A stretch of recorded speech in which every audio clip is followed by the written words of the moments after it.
YouTube, we back again with another video, man. Just left the tint shop today, you know, had to get my passenger window done over.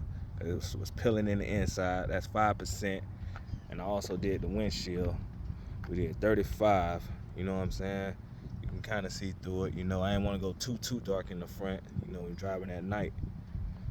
So that's what's going on with this thing, man. Had to get it all fixed up, get it together. It's pretty dark. That's 35, you know. Some people go 20, 10, 5, fuck that. This how I look in the inside. See? Look straight through the windshield with no problems. You know what I'm saying? Nice. You know what I mean? Can't drop the passenger for a few days, so it is what it is. And that's how we coming, man. Just doing little small things to the car, man, getting it together. So, you know, like I always say, thank y'all for watching. If you're clicking on this video, you clicked on it for a reason, so you might as well subscribe, hit the likes. And like I always say, man, thank y'all for watching. Peace.